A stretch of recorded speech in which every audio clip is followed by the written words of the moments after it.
Suspense.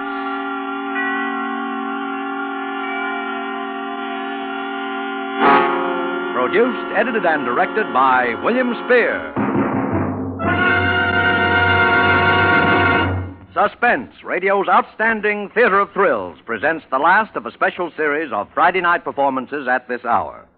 Tonight from Hollywood, we bring you a most unusual broadcast, starring a famous radio couple who have never before appeared in a story of this kind, Mr. Ozzie Nelson and Miss Harriet Hilliard. You are accustomed to hearing our stars in their own comedy show, but tonight, Ozzie and Harriet appear for us as a couple who are driven to the plotting of murder in Too Little to Live On by Robert Richards, a play well calculated to keep you in suspense.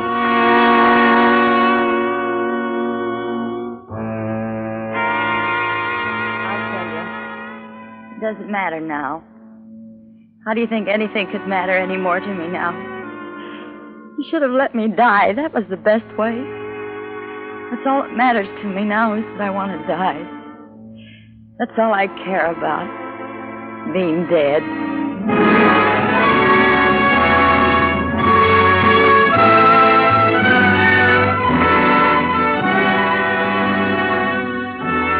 I don't know whether we ever thought about it before this morning or not.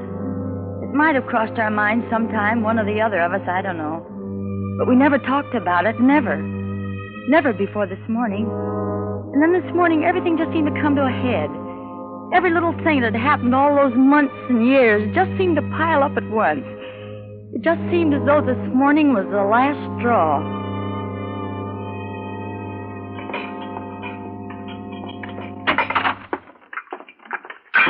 Hi, honey. Hello, darling. Your breakfast is there keeping warm on the back of the stove.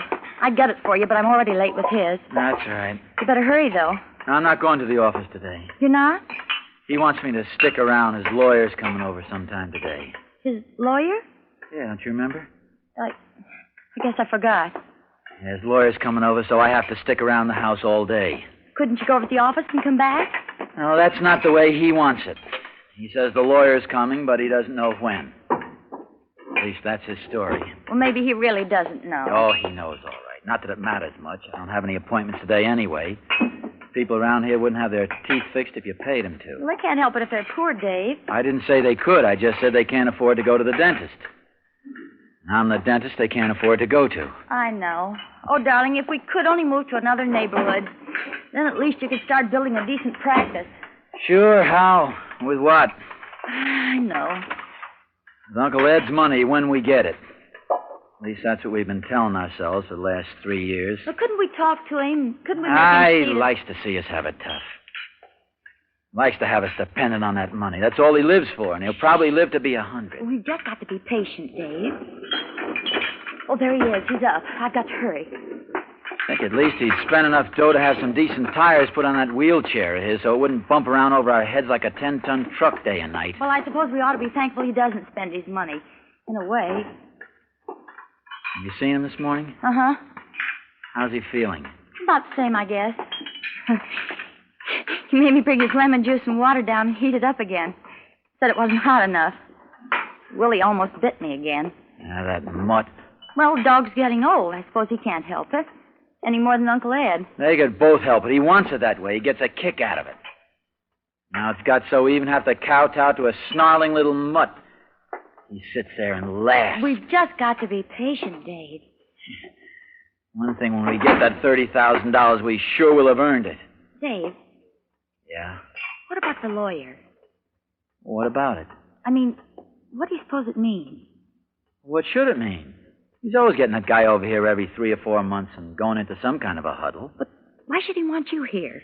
He probably needs us both as witnesses to something. You know, he's been talking an awful lot lately about that orphanage over in Brooklyn. Sure, and last winter all he could talk about was some foundling home for stray dogs down in Pennsylvania. He's just cracking the whip, that's all, to see us jump. Oh, Dave, if he was to change his will now after all we've been through... Oh, don't worry, he won't. Oh, there he goes. He's something for his breakfast. Coming right up, Uncle Ed. Let's see. I hope his eggs are right. Get the coffee off the back of the stove, darling, while I get a cup. Okay. Take it easy. It's all right, honey. It's only a cup. I know it. It's only Sometimes it makes me so nervous I feel as though I was going crazy. Take it easy, dear. Here, let me get the tray. No, I'm all right now. There's a pan of milk warming on the stove. Fill this bowl about half full and break up a handful of those little dog biscuits in it. Okay. Sugar, salt, pepper, cream. All right, come on. Open the door for me, will you, darling? Here, I'll carry the tray. No, he likes to have me bring it. What's the difference? Oh, don't ask me, Dave. Oh, the paper for him. Oh, you've got it. Oh, I haven't read the paper yet myself. Shh. You can read it later. Come on.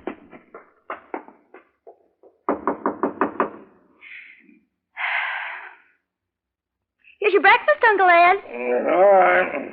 I'm sorry I was a little late. Well, set it down.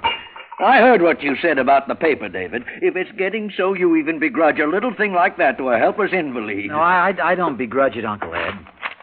Here's your paper. So important for you to read the paper, why don't you subscribe for 2 of them? I'm afraid the budget in this family won't stand for little luxuries like that. When I was your age, I had my first $1,000 in the bank. Well, things were a little different in those days, Uncle Ed. I was a little different. That's what the difference was. All right, set Willie's breakfast down for him, Myra. No, not there. Over by his bed where he can get at it. Yes, Uncle Ed. I'm afraid Willie doesn't like me anymore. Here, I'll give it to him. Hey, stop that! You dare strike that dog, David! I wasn't going to hit him. I just wanted to let go of my sleeve. Poor Willie. Oh. Well, if Myra would take him out once in a while, he wouldn't feel that way. I take him out any time you ask me to, Uncle Ed. I forget sometimes. You want to do it without my asking. Well, you can go now. I know you don't want to stay any longer than you have to. Oh, Myra, hand me my glasses on the bureau. Glasses? Yes, Uncle Ed. Here. Oh, what, Myra, you fool! Oh, Uncle Ed, I'm so sorry. Maybe I can mend them. Of course you can't mend them. They're broken, you idiots. Don't talk to her like that. What's that? I said don't talk to her like that. Dave, please. I see. Now you're trying to bully me. A helpless old man in a wheelchair. Well, I won't stand for it. Uncle Ed, he didn't mean anything. I made my bargain with you, David, and I intend to keep it, as long as you do. And I've never complained about the care you've given me, although heaven knows it's been little enough. But don't think for a minute I'll stand for anything like this. I'm sorry, Uncle Ed. I'm afraid that's scarcely enough. Well, it won't happen again.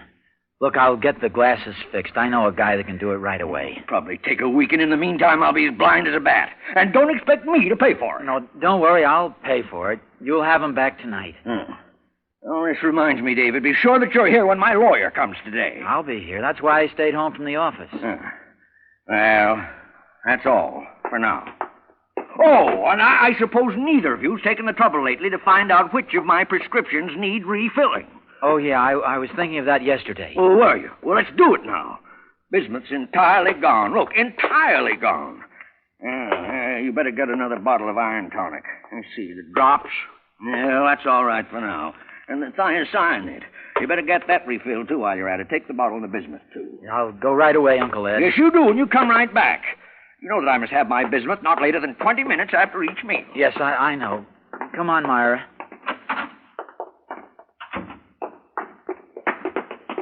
I hate myself. Oh, take it easy, dear. It's all right. It's all right now.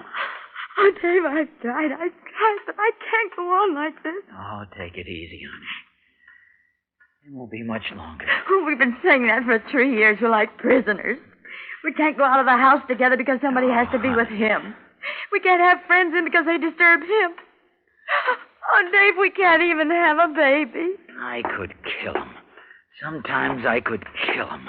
Dave, don't. I mean it. When I see what he's doing to you, when I see him making a slave out of you, making a nervous wreck out of you so you can't even call your soul your own. No, Dave, please. Please, I'm all right now. Sure, we made a bargain, like he said. But not this kind of a bargain. Oh, darling, I know it's just as bad for you as it is for me. It's just that I'm here alone with him all day. I'm sorry. I shouldn't have let myself go that way. Oh, I hate myself, Myra. If I'd known I was going to be like this. It's not your fault, darling. I knew what we were doing. I'm not even a man anymore. I let him sit there and say things to my wife that a man wouldn't take from anybody on earth, but I take it. I I take it and smile. Oh, Dave, it's not your Oh, fault. it is my fault. If I was any kind of a man, I'd do something about Well, it. there's nothing to do, don't you see? I should never have acted like this. We've just got to be patient and wait, that's all. Wait. Maybe another 3 years, maybe 10 more years. Oh, honey. Oh, what's the use of kidding ourselves? How do we know how long it's going to take him to die? Sometimes I don't even think he's sick. Sometimes I think he's just putting it on to make us wait on him. But the doctor says... He could fool the doctors. It's been done. Even when he does die, how can we ever be sure? Dave, you don't... I think he's just that mean, yes. Snatch the money away at the last minute and die laughing at us. But he said it was a bargain. He said he You promised... think promises mean anything to him? Well, could he do it without... with... Do what? Change his will?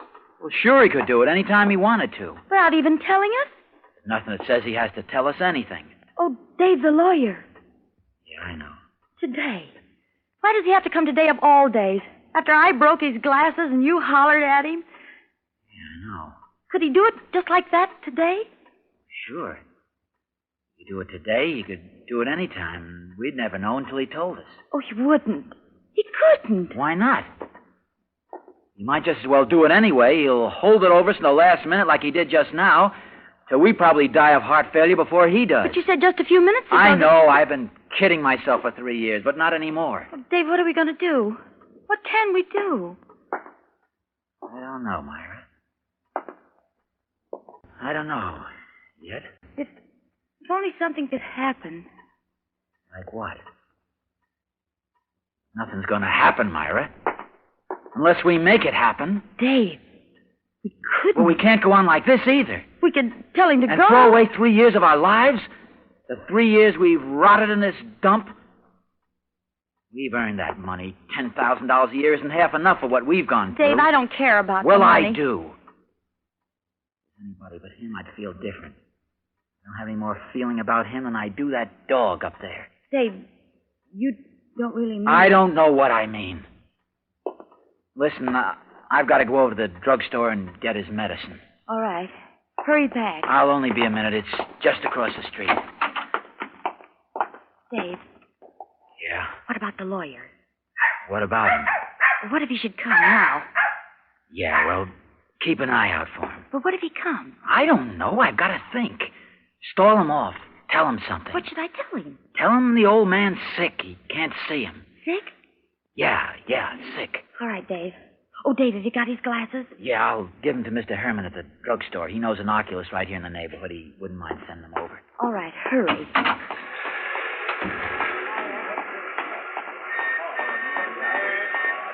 Well, good morning, Dr. O'Connor. Oh, good morning, Clancy. Taking day off today? Yeah, that's right. Take it easy. Say, how's the old gentleman this morning? Oh, he's all right. Well, I'm glad to hear it. He's a fine old man. Hello, Mr. Herman. Well, Dr. O'Connor, you come for your regular batch of medicines, I suppose. Yeah, that's right. How is Mr. O'Connor? Better, I hope. Well, I'm afraid he's been having a little pain lately. Oh, that's too bad. He's such a courageous old man, so Yes. cheerful. Yes. Every time I go by and he's sitting up there by his window, he waves. Always he sends his little remembrance at Christmas. Yes, your uncle is a real gentleman. Yeah, that's right. Well, what will it be today? Oh, the iron tonic, bismuth, 100 tablets, and refill the thiocyanate prescription. Here, I brought the bottles. All right, I'll get it for you right away. You got a prescription for the thiocyanate, a new one? No, but I'll sign it. Oh, sure, that's right. You can sign it. You know how it is, Doctor. We got to be careful of these things. You better give me the big tablets this time. Sure thing. You reach just over the counter there. You'll find the prescription blank. Just below there. You got it? Oh, yeah, thanks. There we are. But don't bother wrapping it. All right. Let's see. That's $4.87. 487. Here, I got it even. Oh, and say, Mr. Herman, I wonder if you could do me a little favor. Why, surely anything, Doctor. My uncle broke his glasses this morning. Oh, say, that's too bad. Yeah, he's almost helpless without them. Yes, that's right. I know he is. Yeah, and I wonder if you could send him around to a good oculist in the neighborhood. Why, sure I could. No trouble at Yeah, all. I'd go myself, but Yeah, well, he's not feeling too well this morning, and I ought to get right back. Whatever the bill is, you know I'm good for it. Don't you worry about that. Why, sure, I'll do that right away for you, Dr. O'Connor. Yeah, well, thanks. Thank you, Dr. O'Connor. Give the old gentleman my best, Doctor. Sure, I will. Dave? Yeah, did the lawyer come? No, did you get the glasses? Yeah, I gave them to Mr. Herman. Come on in the kitchen.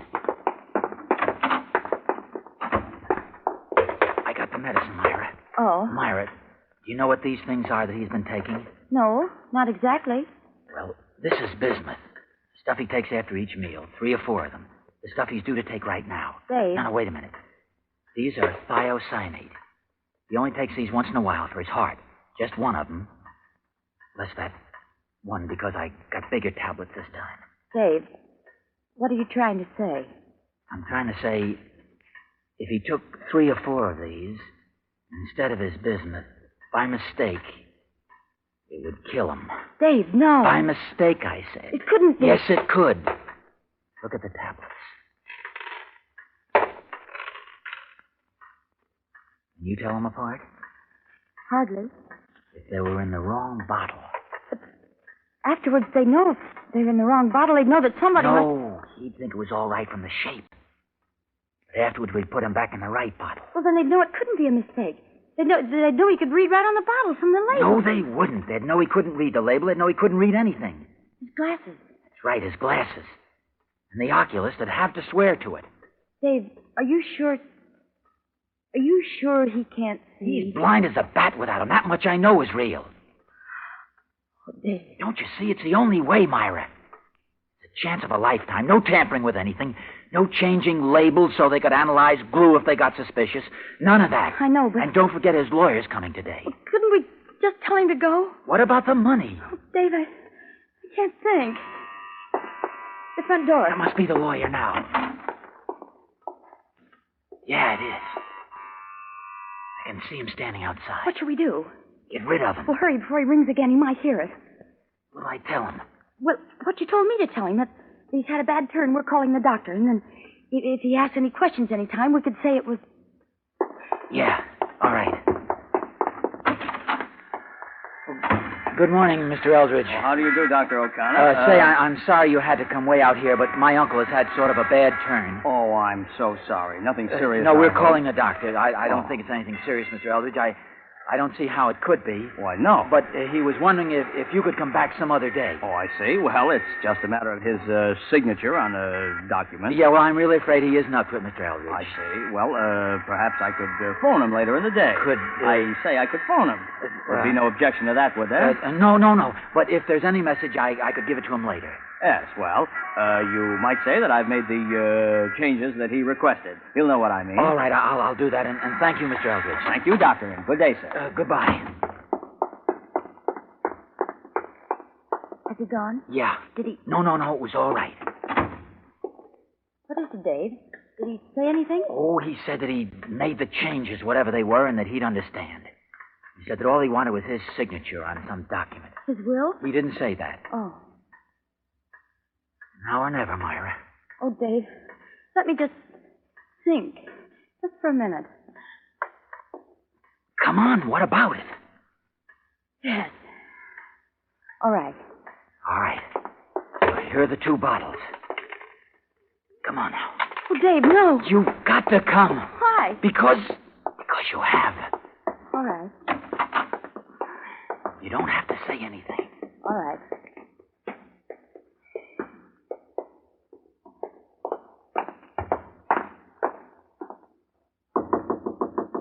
Yeah? I hear someone at the front door. No, there hasn't been anyone here. Has there, Myra? No. Oh, I thought it might have been Mr. Eldridge. Here, I got your medicine. Well, you took long enough about it. I'll put it over here by the bed where you can get it. Well, what do you want, Myra? I just came to get your tray. Oh, Didn't Willie like his breakfast? it was too hot, of course. I'm going to give it to him now. Have you got water for your pills? Yes. Well, what about my glasses? Oh, they'll be ready this evening. Oh, all right. You show Mr. Eldridge up here the minute he arrives. Yes, I will, Uncle Ed. Yes. Me to take the tray? No. I got it.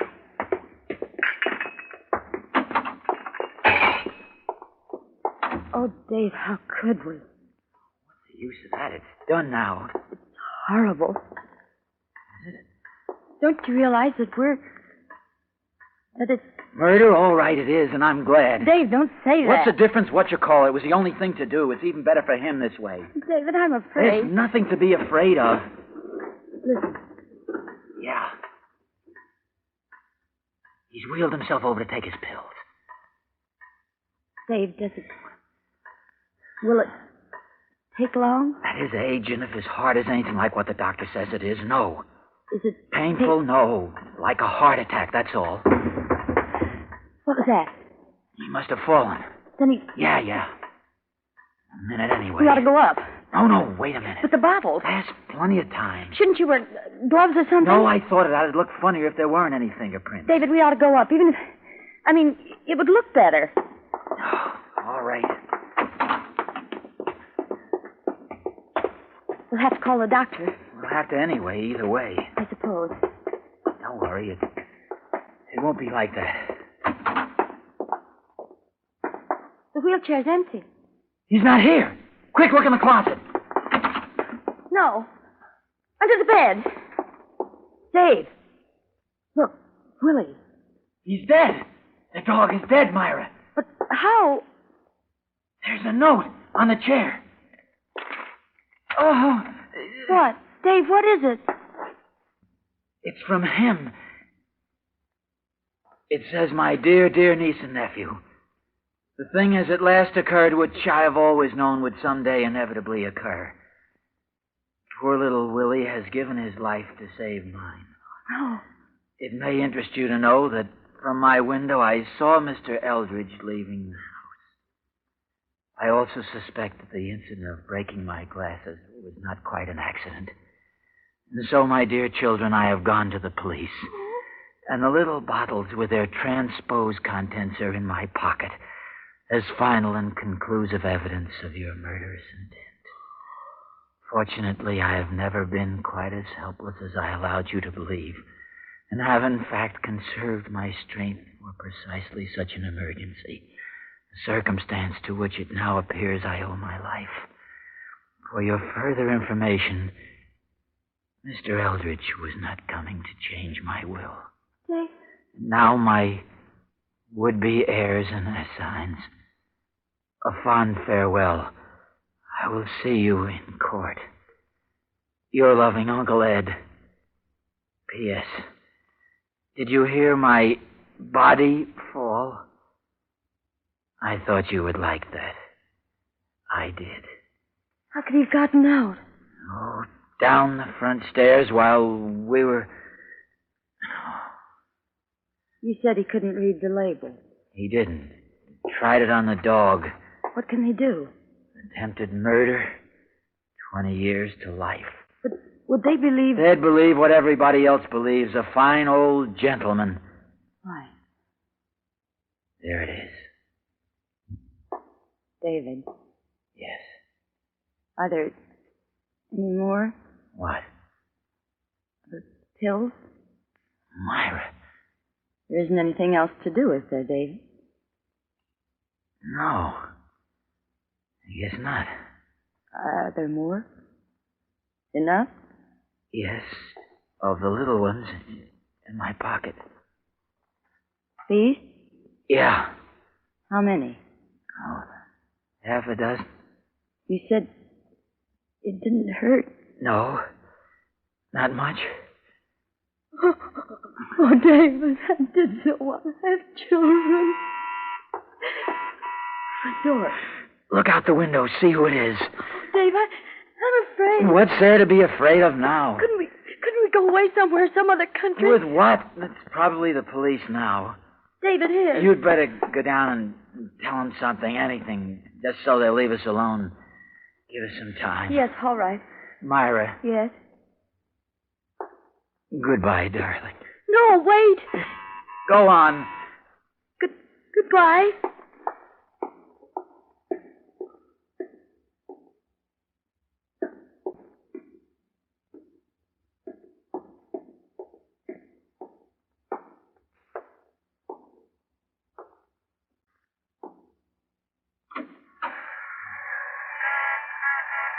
Yes, officer? Good evening, Mrs. O'Connor. I'm sorry, but Yes, Clancy, I know. I'm afraid you don't, ma'am. I've got some bad news for you, Mrs. O'Connor, about your uncle. Yes, Clancy, yes. I don't know how he could have got out there, but he was just hit by a car. Yes.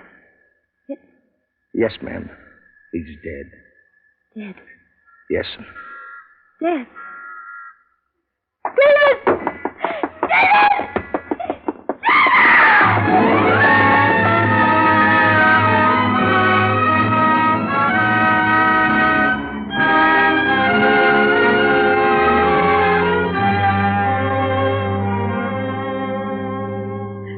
That's all.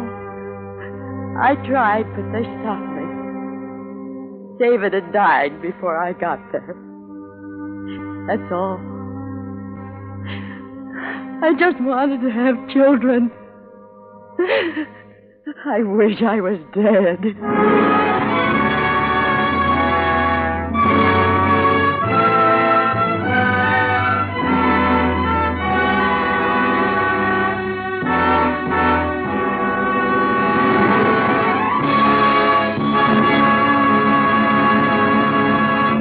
Suspense. Produced, edited, and directed by William Spear. Tonight you heard Ozzie Nelson and Harriet Hilliard as stars of Too Little to Live On. Now, Mr. Spear joins our stars at the microphone. Ozzie and Harriet, may I tell you sincerely that you are great? Well, thank you indeed, Bill. You really mean it? I certainly do. Well, thanks. It's been a real experience to do a show of this kind, Bill. I don't know about Ozzie there, but I never plotted a murder before. And we had such a fine accomplice in the control booth, too. I'm blushing attractively. Incidentally, I'm told that you inherit this broadcast time next week. Yeah, that's right, Bill. Next Friday night at the same time, Harriet and I will be acting like ourselves again in our own show. The Adventures of Ozzie, that's me, and Harriet, that's her. This is our last Sunday coming up. Uh-huh. How about Suspense, Bill? You're changing time, too, aren't you? We are, and we have some pretty exciting things planned. Beginning a week from tomorrow, that's Saturday, January 3rd, Suspense will be broadcast as a full-hour series every Saturday from 8 to 9 o'clock Eastern Time. Oh, a full hour. That's wonderful. Tell more. Well, with us every Saturday during the series, as the man who'll lay down the welcome mat and play host to our listeners, will be a very, very distinguished star. I'm very happy and very honored to have him with us. I'll give you another hint. He's an actor-director. I guess you're going to make us wait for his name, huh? Just creating suspense, Harriet. The gentleman's name is Mr. Robert Montgomery. Oh, that's really something. Oh, Bob is great, Bill. Ought to be a wonderful series. Well, shall we wish each other some kind of good luck or something? Fine. I'm sure you've had a Merry Christmas, so let's put in a plug for a Happy New Year to you, and a Happy Friday from now on, too. And a happy Saturday to you, Bill. Ozzie and Harriet appeared through the courtesy of International Silver Company, creators of International Sterling and 1847 Rogers Brothers Silver Plate. Tonight's suspense play, Too Little to Live On, was written by Robert Richards. Appearing in it were Joseph Kearns, who played Uncle Ed, Wally Mayer, Frank Albertson, and Jerry Hausner. Music composed by Lucien Morawek was conducted by Lud Gluskin. Next week at the same time, listen to the adventures of Ozzie and Harriet. Next Saturday night at 8 o'clock Eastern Time, listen to Mr. Robert Montgomery in Suspense.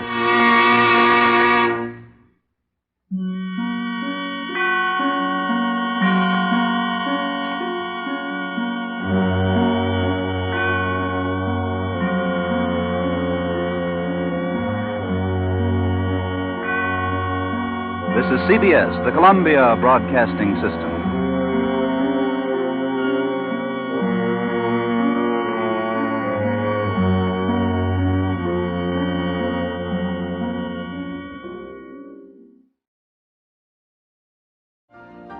You've been listening to the OTR Gold Network. Find more classic radio at otrgold.com.